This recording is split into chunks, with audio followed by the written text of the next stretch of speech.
Hi guys, um, welcome to the show, the first of a new series of chats with friends and fan friends of a series that we both mutually love, and asking the big question at the end: Why do I love Twin Peaks?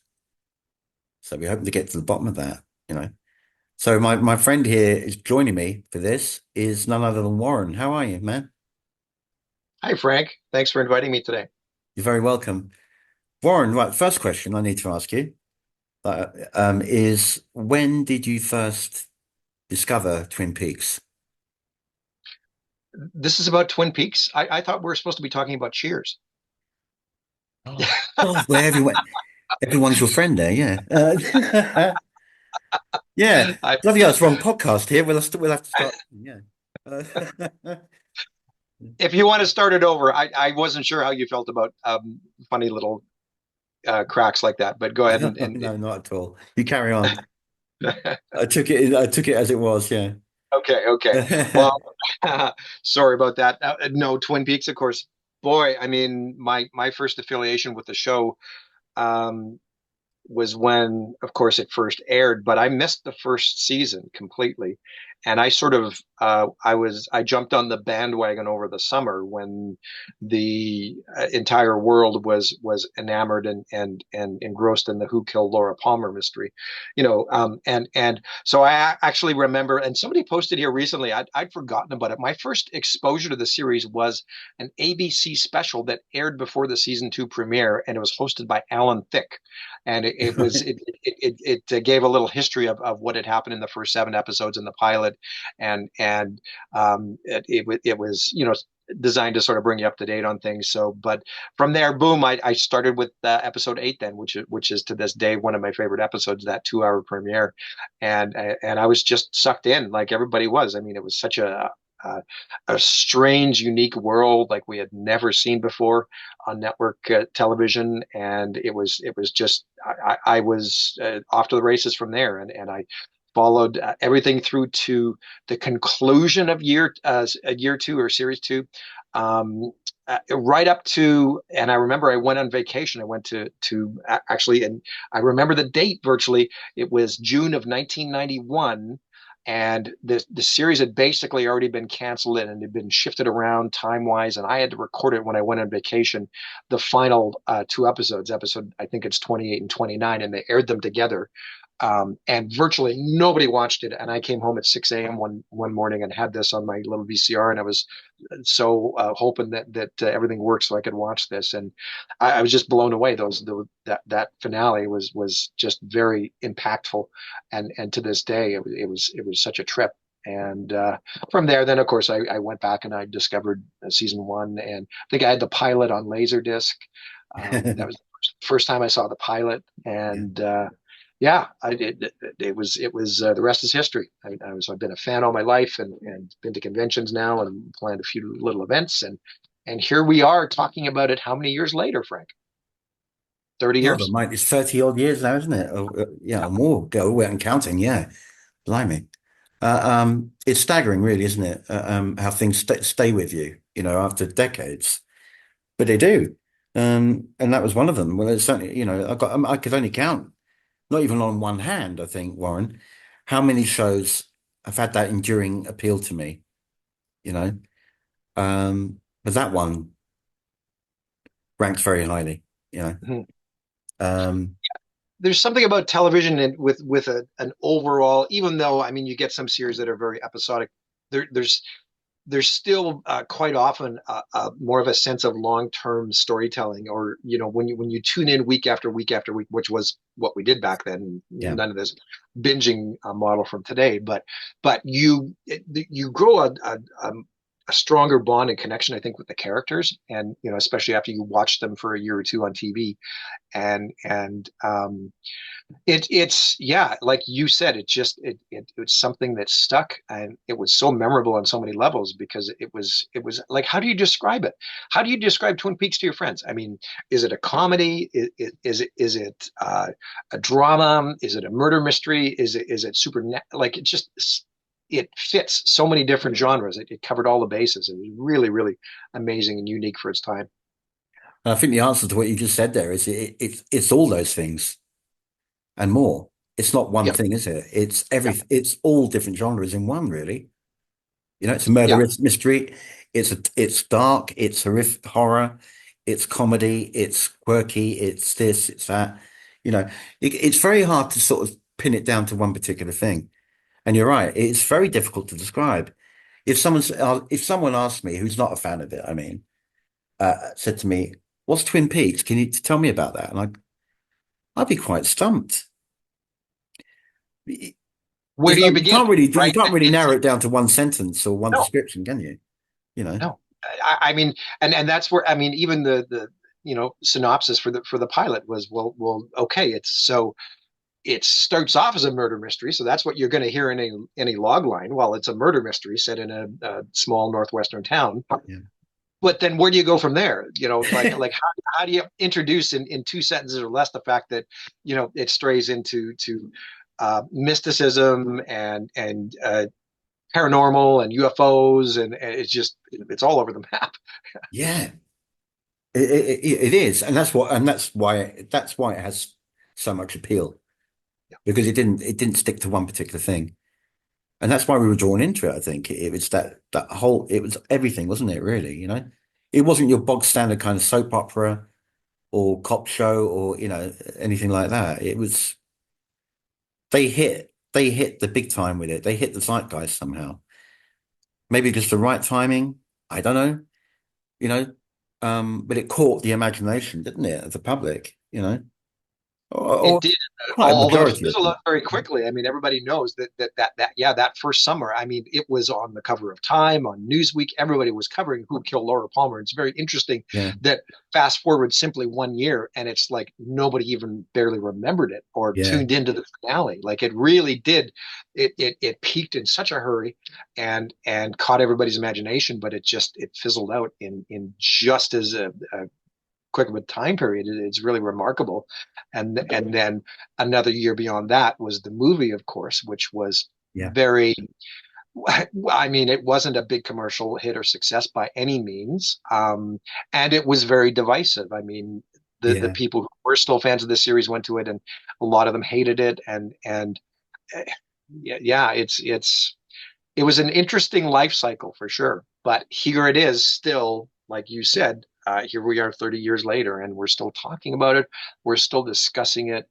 And it's just remarkable to me that there's still events and conventions. And of course, when it came back for a third season, I mean, everybody who had clung to those, years from 25 years previous, right, were of course very excited. But I even knew when that announcement dropped, I said to myself, well, this is people are either going to love it or hate it, and I think that's very much how most people feel about season three, is that they got so much out of it and just found it so enjoyable, or it just wasn't their thing, and it sort of turned them off from the original, sort of like Fire Walk with Me did.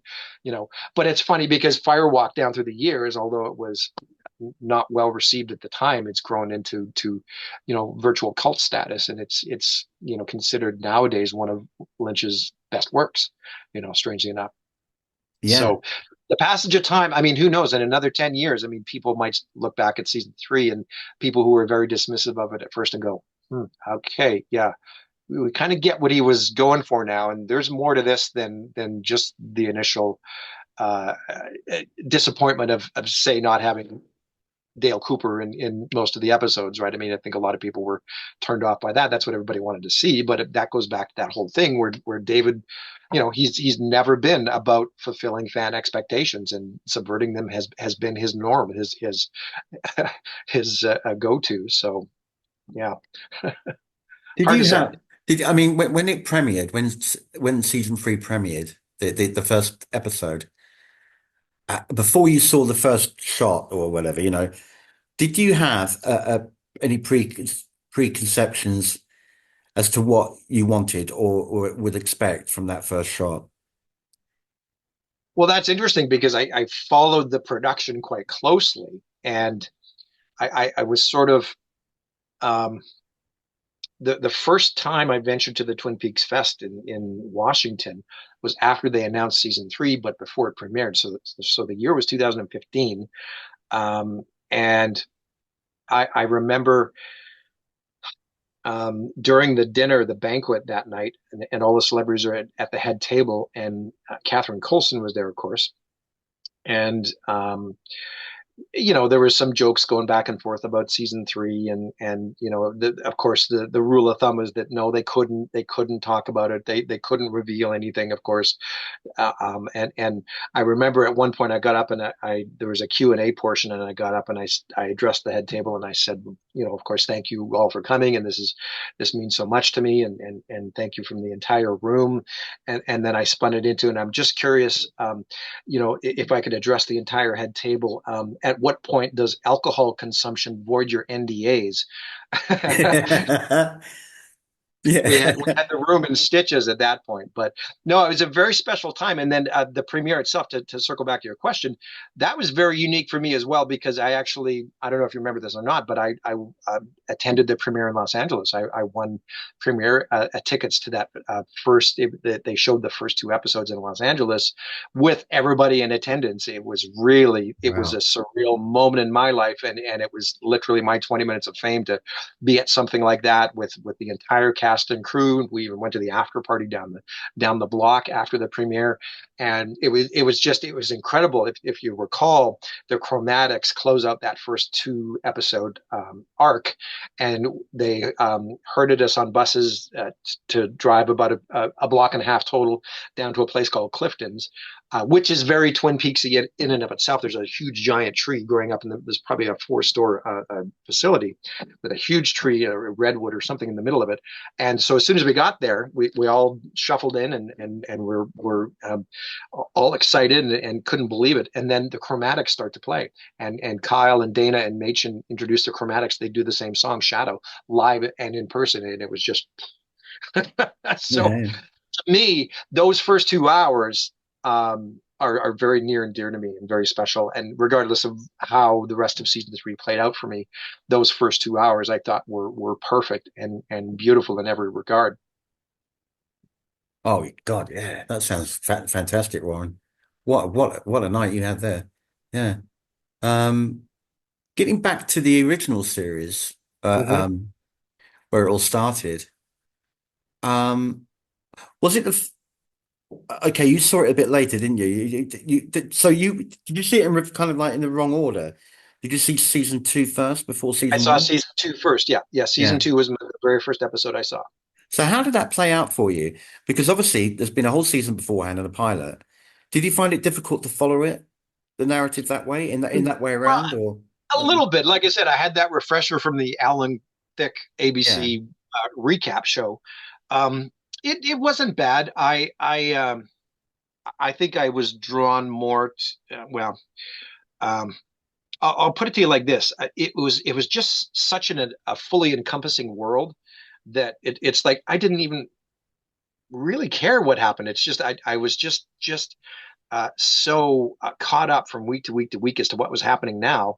I found it interesting to go back in season one, and a lot of people told me that season one was actually better than season two. I saw season two first, um, but I don't know. There's just something about season two, and a lot of people are hard on it because it had a 7 to 10 episode a lull there in the middle of it. It sort of comes back at the end, but I really. To this day, I have a special place in my heart for season two, and there's one other thing I'll say that, and a lot of people that I've talked to down through the years, I think where you were going with that line of questioning, Frank, is that what was it that I really took away that made it stick and last so long in my mind and in my being. A lot of people I've talked to were really drawn to the not drawn, but it resonated the whole idea of the the abuse side of things with between Leland and of course Laura and Maddie, and that whole aspect really resonated with a lot of people, and that's why it stuck with them. For me, it was completely the opposite. And the way the series played out, where David didn't want to release who the killer was, but was only forced into it, shoehorned into it, and basically made it Leland, I think, as a big uh, thumbs up to the network to say, yeah, screw you guys, I'll make it the worst possible character imaginable. I mean, it wasn't something I don't think was thought out. And to me, yeah, long story short, is that was the furthest thing from my mind. I was just more engrossed with the look, the style, the sound, the music, the characters in general. And I mean, I can certainly see why a lot of people would have gravitated toward, especially if it hit home in a personal level. I can certainly appreciate that. But for me personally, that it was just more the overall world, the universe that really I found captivating.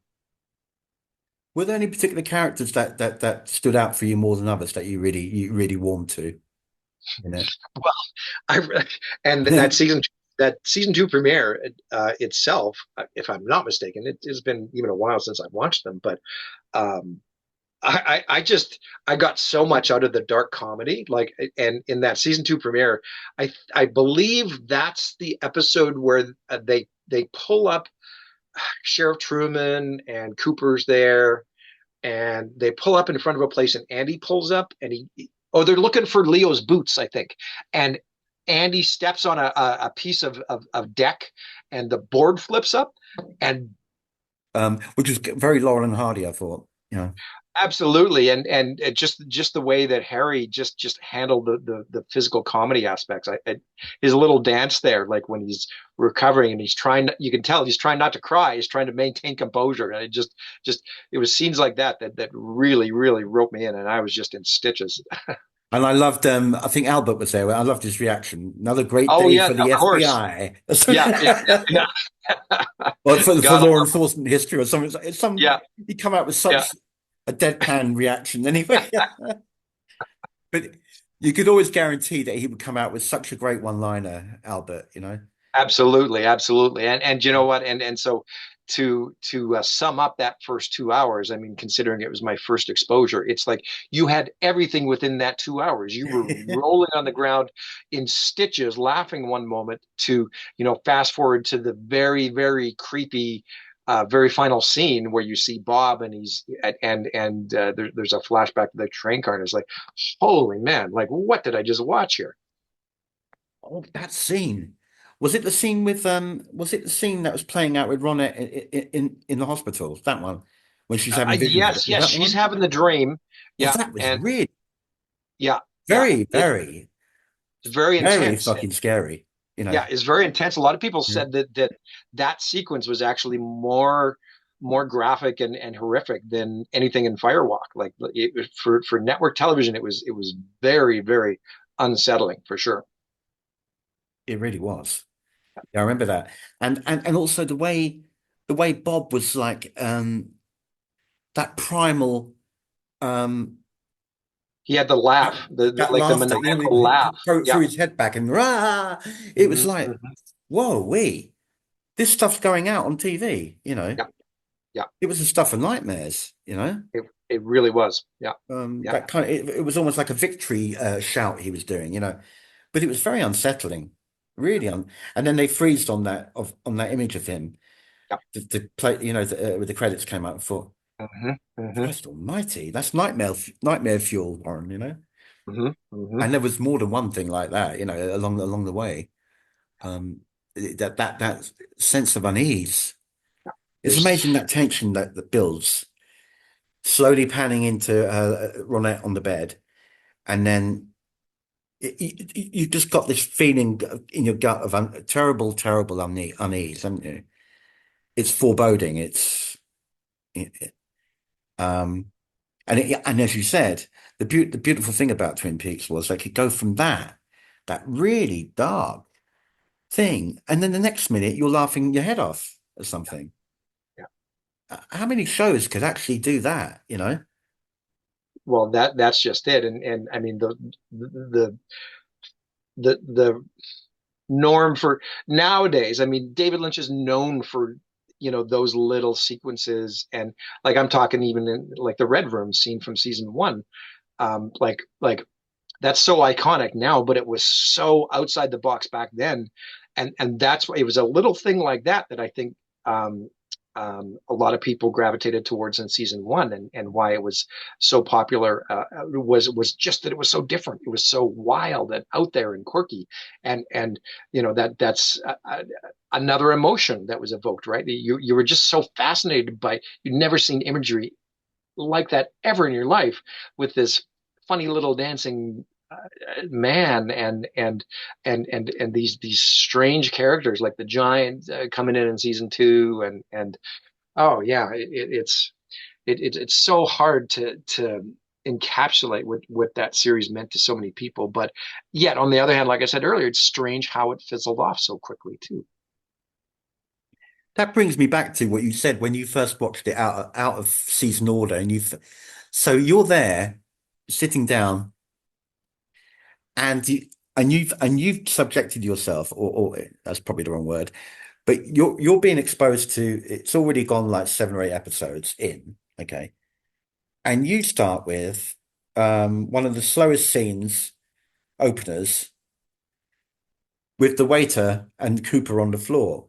And it goes on for what seems like an eternity. What an introduction you had to Twin Peaks. Mhm. Mhm.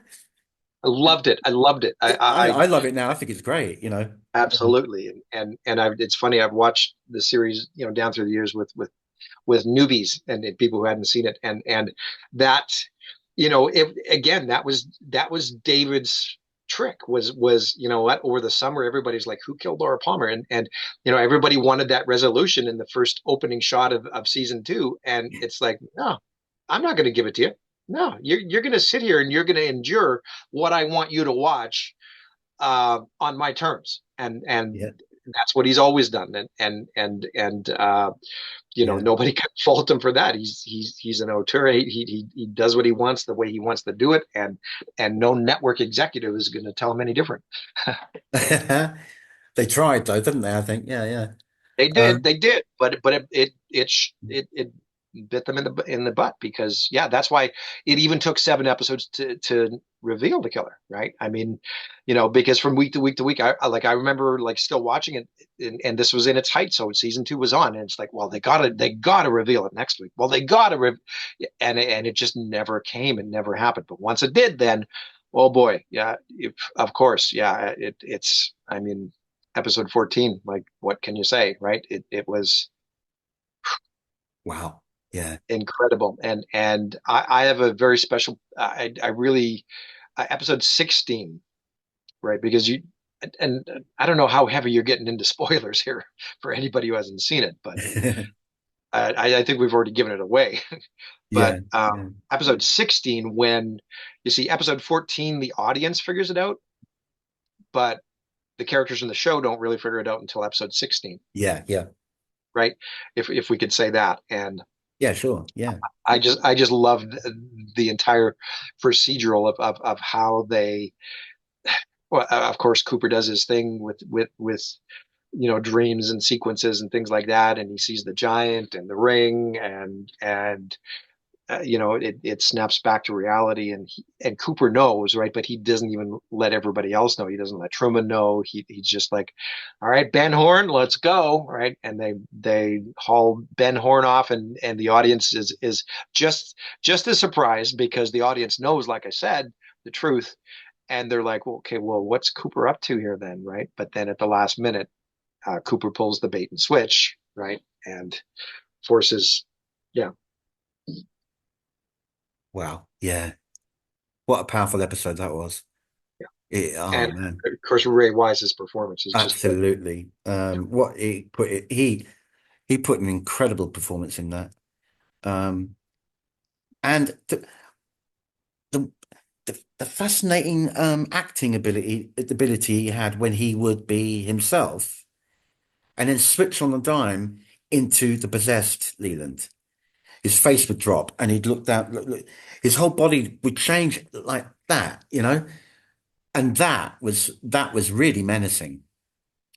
You know, the bit when when he had the white hair, you know, when his hair went white, you know, and he's got his and he's walking away with his doing that little dance, that little Fred Astaire dance with the the Yep. stick, you know, and Cooper's calling him, and it shows his reaction, and he's still the possessed Leland, and he's trying to hold it together, and the face is dropping like that, mean, like it's just the way he altered like in seconds.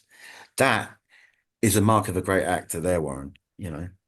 Absolutely. There's a great shot of that facial expression in Firewalk, but the thing that on top of that, on top of knowing when it was Leland versus Bob, he also played that in the series a little more with that little laugh that he had, that little snicker. So you didn't really know which way he was going to go. He just and oh yeah, it was amazing, amazing. Yeah, that was really quite menacing. That it's just it, and also the one where he there were several scenes. It happened in Fire Walk with Me, and I think it happened in somewhere in the season. You'd be able to tell me, Warren, where he would be. It would either be him being. It would either be the possessed version of him transitioning back to Leland, or the other way around, where he would suddenly start crying, uh, Mm-hmm. um, or Yep. or he'd be stern, and then he would start crying, which would mean Leland's coming back. Leland's Yep. getting out, and showing his remorse or something. But it was just the way he transitioned was really amazing. Those different emotions. Yeah, the entire cast. I mean, and again, characters that we'd never experienced before on network television, right? I mean, Yeah, Cooper with all of his little quirks and traits and boy, it was so well written and so well performed by Kyle, and it's just memorable, right? And these are the things that just have stuck with so many people for so long. It's those that first year or two. I mean, there never would have been a Firewalk. There would never would have been a season three if it weren't for what they established in those first two seasons. yeah. I think that it. The wonderful thing was, as it went on, you had time to see these people, and they all had their own. None of them were kind of left out, were they? The core cast, all had their own story strands, all had their own little moments, uh, um, and it sucked you in, and you invested your time in the characters and cared for them, too, because you had more time to be with them. It wasn't rushed, which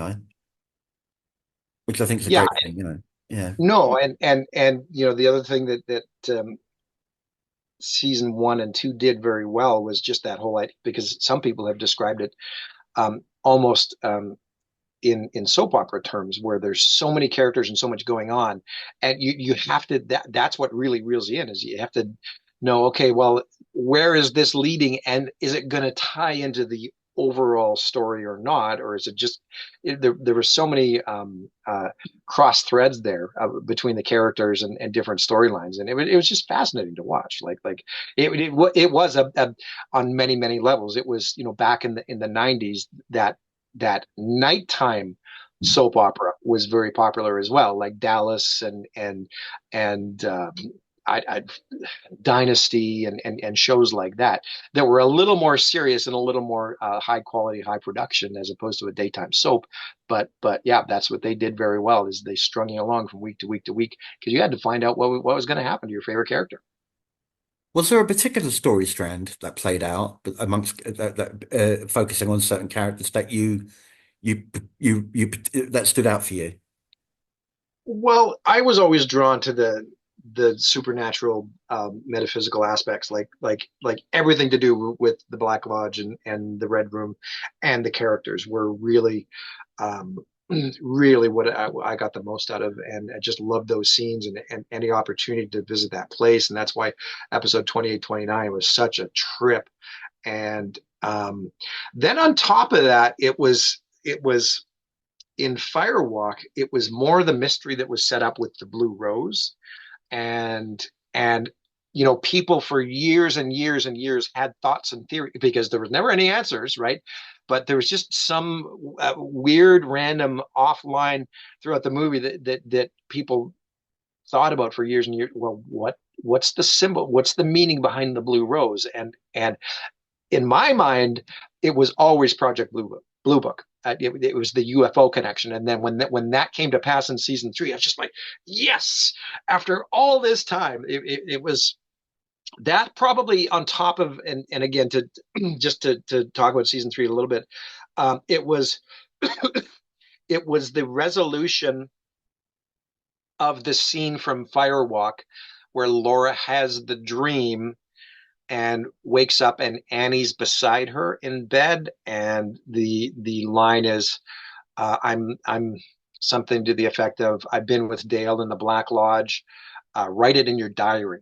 Write it in your diary. And for 25 years, nobody, thoughts and theories and speculation wildly across the board again. And then finally, that was resolved in season 3, and that was another moment for me where it's just like, oh my god, I can't believe that this weird, obscure scene from this movie 25 years ago is, they're finally answering these questions now, and that's two of the things for me that I think were most impactful to see the resolutions of. Speaking of that fire walk with me scene, where Annie's in the hospital, where was it? Deleted scene, wasn't it? That's right. It was a deleted scene. Yep. Yeah. Yep. The nurse picks the ring up and puts it on and starts looking in the mirror and everything. We never saw the repercussions of that because apparently when you got the ring on, something's not something not good is going to happen. What are your theories about it? Did you ever have a theory about that? What would have happened there with the nurse? I Because it's I that mean, kind of fascinated knowing me, what that, we, yeah, what, because the missing pieces finally came out in, I think, 2015, before season 3, and it answered a number of things, and of course it was the holy grail of all things Firewalk with Me. Um, that scene, I never really thought about it a lot, and especially after seeing season 3, because they, like, obviously they don't even really touch on it. So I'm sure that it's been dissected, by somebody online down through the years. But for me, it was more a fact that, as a deleted scene, it's not really canon, and I didn't really pay it much mind, but I'm sure there have been a lot of theories and thesis about it, what it could have been, who that nurse could have been, and how she tied into season 3, and where the ring got to where it was when we saw it in season 3, right? Um, so yeah, interesting. because in season 3, with the Ray that was in it, the character Ray, that fucker Ray, uh, um, when he had the ring on, you remember Bag who put the ring on him? Yeah. It instantly transported him to the Black Lodge. Hmm. Hmm. So that ring has some powerful effect. But we never got the certain answers to that. You know, um, And you know what? I mean, say what you will. I mean, but there again, I mean, I guess that's one thing. We got to talk about season 3 and how divisive it was. I'm not sure how you feel about it. A lot of people say that it really, basically, it should have, could have ended a couple episodes previous to that, from a story perspective, and that the last hour in particular was almost like a soft reboot, or a pilot for a new series, which has always been rumored about as well with Carrie Page. It's I think back on it now. I mean, it's hard to believe how much time has passed, but I mean, I guess I don't really feel strongly one way or the other about the ending, because in my heart of hearts, I always knew that it wouldn't answer all the questions, and it probably would end on another cliffhanger. And because that's just the way David rolls, right? He doesn't like to give you closure and completion with things, right? He always makes you wonder, and that's part of his appeal and charm, is the mystery that he builds around that, right?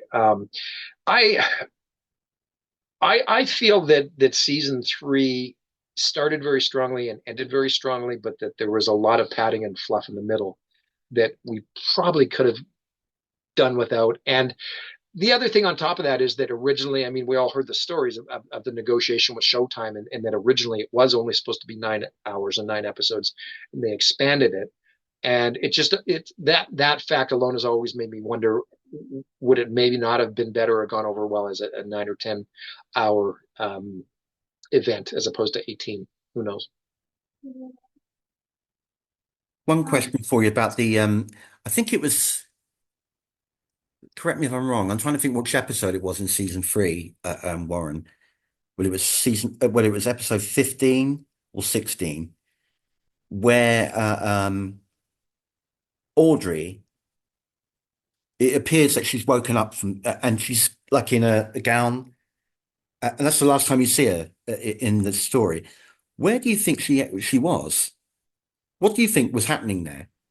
Because that's another one that's very intriguing, you know. Yeah. Yes, absolutely, Frank. That whole tangent with Audrey Horne was a big bone of contention for a lot of people as well of the original series because they felt that her character wasn't really, you know, given the courtesies that some of the other characters had. As to thoughts and theories, I mean that whole sequence um, brought up certainly many more questions than answers as a lot of his work does, right? But it tied into the whole idea of the Roadhouse and the Roadhouse performances for the first time, right? Which was always a very sort of meta aspect, right? That he was playing with and rolling into this idea now that yeah, that last sequence with Audrey happened in the Roadhouse, and then she started dancing. She started dancing to Audrey's dance. That's what is titled on the soundtrack, right? And everybody knows that music, and oh, it's so dreamy and otherworldly, and then all of a sudden, whoosh, she's in this place. Who knows what it was? I mean, a lot of people took it to mean like she was institutionalized and something like that, and that she was just dreaming all this. But how far does that go? Was she dreaming all the Roadhouse performances? Was she dreaming the entire like? It's just there's so many more questions than answers. It was uh, definitely frustrating for sure. It was. Yeah, I really can't. I couldn't work it out. I mean, as you say, this theories were rife, weren't they, at the time? You know, well, the, the whole series was It kind of got divisive. reboot or reset at the end there as well with what they Yeah, did in those last couple of hours, right? And a lot of people, you're right, divisive because I mean, essentially they reset everything to the point where Laura never died, and yeah, because Pete Martell goes out there but doesn't see a body, and that's a complete reboot of events as we know it, and of course it's going to upset some people, and other people are going to take it differently in different strides, and of course we went on to see that no, she didn't die, but then what's the connection with this Carrie Page character? And even Cooper, when Cooper came back, he was a little different. Like he wasn't really Cooper. He wasn't bad Cooper. He wasn't Cooper, but he was sort of this weird mix yeah. of the two characters, right? I mean, I'd be the first one to say that. I mean, I'd love to see um, a continuation of some kind with Carrie Page and Cooper. Where it would go, I mean, who knows? I mean, I would hope that it would somehow circle back to Twin Peaks in the world we know and not be its own thing. If it were for a few episodes, I think that would be fine as they put the pieces together literally to find out where they are and what they're doing and but who knows? I think David's even gone on record lately saying he's basically retired or he wouldn't be directing anything more on set. But that he would try and attempt to direct virtually, which I don't think anybody else has gone on record as saying that would be very interesting to see him try and tackle that. And yeah, I mean, I think if anybody could, it would be Dave, I Mr. think you're Lynch. right. I Yeah. think you're right. Yeah, it's not impossible to do that with technology now. You could direct remotely. You could do that, and I think it has been done previously as well. It's not a new phenomena, but it's it's certainly not out of the reach of. his abilities, I don't think. If that's the only thing we had, I'd take it. You know, Oh yeah, if he yeah, could do something where he's comfortable and he's doing it from his home and he's safe, um, go for it, David, you know? yep, Yeah. I hope he will, you know? yeah. I think we all do it. We're so invested in this crazy show from 30 years ago as it is. I mean, yeah, any form of a continuation, I think, would be welcome. Um, I think the danger would be because of the people that were sort of turned off by season three. I don't know if he'd ever get those people back. I think he would because I think everybody knows that listen, that's just David's style, and you know he may have done some movies that you like. He may have done some movies that you didn't like. Well, season three, if you didn't like it, you're probably still going to watch the next David Lynch movie. So I think they'd come back for a season four. Yeah. Yeah. If there's enough, I guess if there's enough hunger for it, but also it doesn't matter about, let's, look at it in the bigger picture, it doesn't matter how much we want it. It's whether David wants it, whether he wants to invest the time again and energy to do it, you know, that's the key, and Yeah, Mark that. maybe as well. I don't know where the situation stands with Mark anymore, Mark Frost, Mhm, whether mhm. he'd be involved or not. I don't know. Or whether it's going to be all David, you know.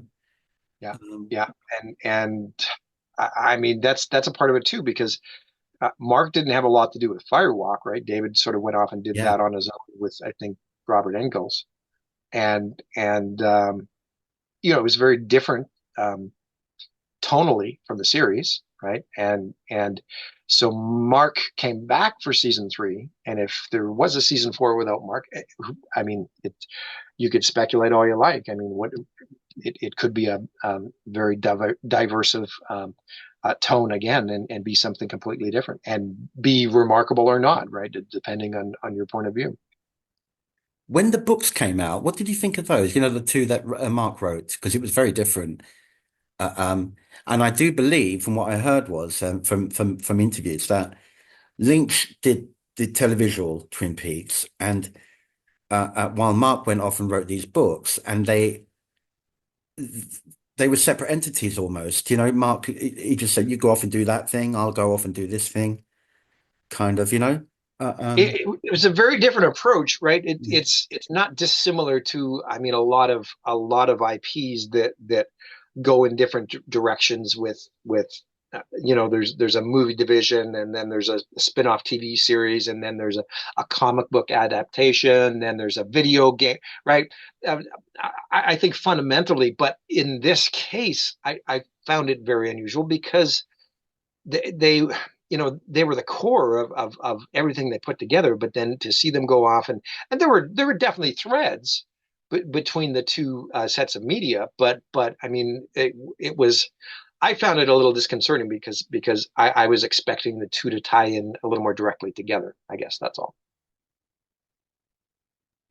yeah, there was things that he changed an awful lot with some of the characters that are established. Yeah, Tammy Preston was completely different in the book. She was called yeah, Tamara Preston, I think. yeah, And she had a completely separate story. She was completely different. In fact, she was quite inept in the book, compared to oh no, sorry, opposite. People didn't warm very initially, did they? I think this is the vibe I got back from people at the time. They didn't warm very much to Christabel's character on screen. It took a few episodes before people came around to her, and then I enjoyed it. I enjoyed her, yeah. But people didn't quite connect at first. I think there was a Hmm. few characters like that. I think, I'm not warming to this. But Yeah. over a period of time, much like the Dougie storyline, thinking, when the hell is he going to turn back into Cooper? Everyone was like, I remember the talk at the time saying, for Christ's sake, when's he going to come back? Because episode after episode, there would be like little breadcrumbs that kind of, or he'd have like little things would kind of like be dawning on him, Well, yeah, and you think you're getting closer to him he'd, coming he'd back, remember but then the love of. you know, Sorry, go ahead. yeah, then it goes away again. Yeah, yeah. Just his remembrance of cherry pie. You know, Yeah, you know. some obscure reference, and Yeah, suddenly yeah. it was the Mitchum brothers, and they were all eating cherry pie, and he'd have that moment where he'd take a fork and go, he'd almost turn to the camera and break the fourth wall, and just give you a, hey, yeah, there's something going on here, right? Yeah. It was the same with the coffee thing when he first drank the coffee and he Yeah, spits it out, and it's yeah, yeah, and then he's running around like a dog behind that guy with all the coffees in the tray. He's just following him yeah, yeah, everywhere. He's yeah, just yeah, motivated by that because he didn't have any real recognition, cognitive things yeah. going on at the time. He was almost comatose, wasn't he? Yes, Um, so he was led. He was just like drawn to the coffee or the. yeah, That's how they led him around like a bloody sheepdog or something. yeah, It was that again. They were the light moments. They were the comedy moments where he was trying to negotiate getting through a door or a lift. Or, it was just yeah, hilarious. yeah. I loved all that. Yeah. So his comic timing, Carl's comic timing was good. It was, Yeah. and I think looking back as well, you just uh, uh, made me remember something, and it's just the fact that they were David and Kyle were having a lot of fun with this, and they were playing on everything that the character was known for, and the series, coffee, cherry pie, right? These were all triggers for Dougie, right? And they of course, and for the audience. And I think they played into that idea brilliantly with those little moments like we were just discussing. Because the build up to before we ever saw any shot whatsoever of season three, fans were going, the fans was kind of like saying how they want it to be. We want it to be like the old days, like when they go into the diner, go, damn fine coffee and all the tropes. Yeah, yeah, But I knew deep down Lynch wasn't going to do anything that people were expecting. He wasn't going to pander to that. And look what exactly. we got. Look what Yeah, we got, Warren. It couldn't be, I mean, there's certain things that are familiar, but there's an awful lot that isn't, you know. Look at episode eight, for instance. I mean, come on, we have to bring that one up. You know, talk and about a wow factor. Christ, that was a unbelievable, hour of television. That Christ Almighty. What do you it, want to it say about was that, Warren? Give your views I on that.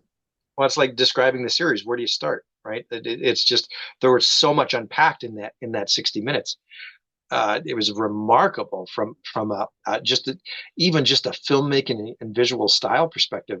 Let alone any narrative or lack thereof. Right? It was so tangential on what what's going on. The first 10 minutes followed the Dougie thing, a little bit, and but then it just like when it hit, and it was even just so interesting the way that tangent was introduced through the Nine Inch Nails in the Roadhouse, right? And you want to talk meta, right? And yeah, just bizarre, but so incredibly wondrous and amazing at the same time. But uh, and again, I mean, the thoughts and theories, I've seen them bounced around about who, um, the girl at the end who swallowed the moth frog was, I don't know, apparently in some circles, supposed to be Sarah Palmer. I mean, it kind of makes sense, right? Knowing what we know about Sarah now. So, was he trying to give us a little prequel backstory type of thing? But I mean, the the tie and the connection between the atomic bomb and explosion to the birth of Bob, essentially. It just there was so much to unpack. You just Yeah, we could take probably 3 episodes just talking about episode 8 alone, like you said. Yeah, and that's just one episode out of 18 Yeah, to dissect, which yeah, we'll be doing for many, many years to come. I can yeah, guarantee you, you know. yeah. Um, but I think we'll wrap this up now, Warren, and thank you so much for joining me. It's an absolute pleasure to talk to you. Thank you. Frank, no, thank you. I really appreciate the invite. Sorry about a couple of interruptions there. That's okay. But yeah, if you ever want to do this again, just reach me, and this has been a lot of fun today. So thank you. Been awesome. Thank you so much. But I got to end it with this question, which is what this is all about. So let me ask you this, Warren. Why do you love Twin Peaks? Well, it's not because I love cherry pie, because I actually hate cherry pie. I'm more of a blueberry pie type of person. I do enjoy my coffee black as midnight on a moonless night. But on top of that, it's I think it's exactly as we were discussing, Frank. It's just it's so hard to put into a few words or sentences what the show represents and what it symbolizes. I mean, it's not even necessarily what it's about and a synopsis. It's what it symbolizes. I think in people's minds, and that's what stuck with me. It was, and I touched on this. It was those moments in the Black Lodge that where everything is about interpretation and your own interpretation of what something means and who the giant was and all these mystical creatures and characters that they run across. Those are the things I think that, to sum up, um, that's why it was such a strange and unique experience, whether it was 30 years ago or even more recently in the last few years. It was dreamy and exciting and impactful and to the very fiber of your being, at least for me anyway. And that's why it's stuck and I love it to this day. And on top of that, I will say if people haven't been, back in 2015, 16, 17, really quickly, it was the locations and locale, like, if you've never been to North Bend, Snoqualmie, it is magical. It really is, and that's another aspect, another component of everything David was doing visually was to create this world, this universe. It was the ultimate in world building, and like to go to the Great Northern and look at the falls. It's just it is magical. There's no other way to describe it. If you've never been to any of your listeners, yeah, you at least need to go at least once in your lifetime. I echo that sentiment there. I've never had the honor or privilege to go there, but I completely understand from so many people I've spoken to, the profound effect that place has on people is just staggering, you know. Yeah. So that world, you really are in Twin Peaks when you're there, you know. Mhm. It's like you've been transported into the television set. That's right. Because everything you see on there is pretty much what it really is, you know. Um, yeah. So yeah, absolutely. Take Warren's advice. Even if you just want to go for a holiday there, or you happen to be staying in Seattle, take a trip to North Bend, you know. Only 40 minutes. It's 40 minutes You outside of Seattle, you won't and regret it, that's for sure. you're in a And completely different world. there's so many locations there. It's just crazy that are shot for the series. Yeah, so that's incredibly magical. Yeah. Well, Frank, you should come over next year. I'd love to take you and show you around. Oh man, I'd love to. That's been on my bucket list for I can't tell you how many years, Warren. I dream about it every year, you know. Standing there at the falls or something like that, you know, it's just crazy. Yeah, yeah. It'll Uh, happen. It'll happen. We'll yeah, keep in touch on It that. will. Yeah, even if it's just once in my lifetime, that will do me, you know. But my friend, thank you so much again. Um, Thank you, Frank. it's Really had been a good time. fantastic. Yeah. And thanks, guys, for watching. We'll be back very soon with more people talking about their love for Twin Peaks. But until then, with the immortal closing lines, we'll see you in the tree.